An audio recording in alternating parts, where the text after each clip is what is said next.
Hello, ಎಲ್ರಿಗೂ ನಮಸ್ಕಾರ. ನಾನಿಲ್ಲಿ ಸಿರಿಧಾನ್ಯ ದೋಸೆ ರೆಸಿಪಿನ ನಿಮ್ಮ ಹತ್ರ ಶೇರ್ ಮಾಡ್ಕೊಳ್ತಾ ಇದ್ದೀನಿ. ನಾನು ರೇಷನ್ ಅಕ್ಕಿನೇ ತೊಗೊಂಡು ದೋಸೆ ಮಾಡೋದು.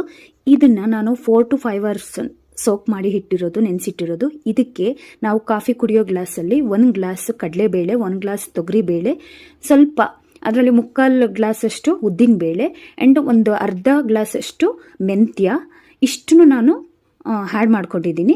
ಇದನ್ನು 4 to 5 hours ನಾನು ನೆನೆಸಿ ಇಟ್ಕೊಂಡಿದ್ದೀನಿ. ನೀವು ಬೇಕಂತ ಅಂದರೆ ಇದಕ್ಕೆ ಹೆಸರು ಕಾಳು ಎಲ್ಲನೂ ಆ್ಯಡ್ ಮಾಡ್ಕೊಬೋದು. ನಾನು ಇದ್ರ ಜೊತೆಗೆ 1 ಕಪ್ ತಡ್ನಿ ಕಾಳನ್ನ ಆ್ಯಡ್ ಮಾಡ್ಕೊಂಡಿದ್ದೆ. ಅದು ಹಸಿ ಕಾಳಾಗಿರ್ಬೋದು ಅಥವಾ ಒಣಕಾಳಾಗಿರ್ಬೋದು. ಎನಿವೇ ನಾವು ನೆನೆಸಿಟ್ಕೊಂಡಿರ್ತೀವಿ. ಸೊ ಅದನ್ನು ರುಬ್ಬಿ ಓವರ್ ನೈಟ್ ನಾವೇನು ಮ್ಯಾರಿನೇಟ್ ಮಾಡಿರ್ತೀವಿ same as it is dosa ಹಿಟ್ಟು ಥರನೇ ನಾವು ಓವರ್ ನೈಟು ನಾವು ಮ್ಯಾರಿನೇಟ್ ಮಾಡಿ ಇಟ್ಕೊಂಡಿರ್ತೀನಿ. ತುಂಬ ಸಾಫ್ಟಾಗಿರುತ್ತೆ, ತುಂಬ ಪಫಿ ಆಗಿ ಇರುತ್ತೆ. ಹಂಗಿದ್ರೇ ನಮಗೆ ದೋಸೆ, ಸಿರಿಧಾನ್ಯ ದೋಸೆ ಚೆನ್ನಾಗಿ ಬರುತ್ತೆ. ಅಂದರೆ ಕಾಳೆಲ್ಲ ನೀಟಾಗಿ ಮ್ಯಾರಿನೇಟ್ ಆಗಿರುತ್ತೆ. ಇಲ್ಲಿ ನಾನೊಂದು ಜಾರಿಗೆ 1/4 ಕಪ್ಪಷ್ಟು ತೆಂಗಿನ ತುರಿ, ಒಂದು ಮೀಡಿಯಮ್ ಸೈಜ್ 3 ಈರುಳ್ಳಿ ಮತ್ತು ಒಂದು 3 ಮೆಣಸಿನ್ಕಾಯಿ, ಬೇಕಾದರೆ ಜಾಸ್ತಿ ಬೇಕಾದರೂ ಹಾಕೋಬೋದು. ಇದನ್ನು ನೀಟಾಗಿ ಪೇಸ್ಟ್ ಮಾಡ್ಕೊಂಡಿದ್ದೀನಿ, ಮಿಕ್ಸಿಲಿ ರುಬ್ಕೊಂಡು ನಾನು ರುಬ್ಬಿಟ್ಟಿದ್ದಂಥ ದೋಸೆ ಹಿಟ್ಟು ಜೊತೆ ಮಿಕ್ಸ್ ಮಾಡಿ ಅದೇ ಜಾರಿಗೆ ನಾನು ಮೊಳಕೆ ಕಟ್ಟಿರೋ ಹೆಸರು ಕಾಳನ್ನ ನೀಟಾಗಿ ಪೇಸ್ಟ್ ಮಾಡ್ತಾಯಿದ್ದೀನಿ ಮಿಕ್ಸಿ ಜಾರಲ್ಲಿ ಹಾಕಿ. ಯಾಕಪ್ಪ ಅಂತ ಅಂದರೆ ಮಕ್ಕಳಿಗೆ ನಾವು ಮೊಳಕೆ ಕಾಳು ಕೊಟ್ವಿ ಅಂತ ಅಂದರೆ ಡೈರೆಕ್ಟಾಗಿ ಅವರು ತಿನ್ನಲ್ಲ, ಹಸಿ ಕಾಳನ್ನ ತಿನ್ನಲ್ಲ ಅವರು.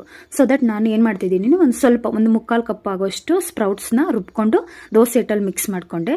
ಇವಾಗ ದೋಸೆಗೆ ರೆಡಿ ಮಾಡ್ಕೊಳ್ಳೋಣ. ಹೆಂಚು ಕಾಯಿಸ್ಕೊಂಡು ನಿಮಗೆ ಗೀ ಬೇಕೋ, ಆಯಿಲ್ ಬೇಕೋ, ಬಟರ್ ಬೇಕೋ, ವಾಟ್ ಎವರ್ ಯು ವಾಂಟ್ ನೀವು ಹಾಕ್ಕೊಂಡು ನೀಟಾಗಿ ದೋಸೆನ ಮಾಡಿಕೊಂಡ್ರೆ ಸಿರಿಧಾನ್ಯ ದೋಸೆ ರೆಡಿ.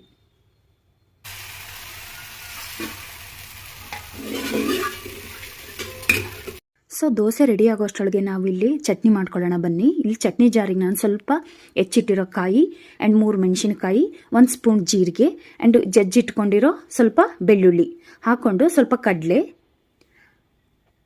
ಸ್ವಲ್ಪ ಸಾಂಬಾರು ಸೊಪ್ಪು, ಸ್ವಲ್ಪ ಉಪ್ಪು ಹಾಕ್ಕೊಂಡು ಚಟ್ನಿ ಮಾಡ್ಕೊಳ್ಳೋಣ.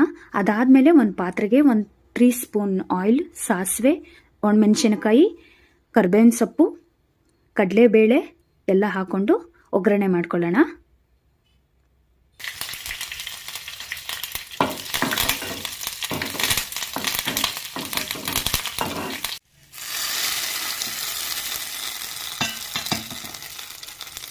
ಸೊ ಫ್ರೆಂಡ್ಸ್, ನೋಡಿದ್ರಲ್ವ, ಚಟ್ನಿನೂ ರೆಡಿ ಆಯಿತು, ಈ ಕಡೆ ದೋಸೆನೂ ರೆಡಿ ಆಯಿತು. ಇವಾಗ ಬಿಸಿ ಬಿಸಿ ಕ್ರಿಸ್ಪಿ ಆಗಿರೋ ದೋಸೆನ ಚಟ್ನಿ ಜೊತೆಗೆ ಸರ್ವ್ ಮಾಡೋಕ್ಕೆ ರೆಡಿಯಾಗಿ ನಿಮ್ಮ ಮಕ್ಕಳಿಗೆ, ನಿಮ್ಮ ಪ್ರೀತಿ ಪಾತ್ರದವರಿಗೆ, ನಿಮ್ಮ ಮನೆಯವರಿಗೆ ಸರ್ವ್ ಮಾಡಿ. ತುಂಬ ಇಷ್ಟಪಟ್ಟು ತಿಂತಾರೆ. ನೀವು ಮನೇಲಿ ಇದನ್ನು ಟ್ರೈ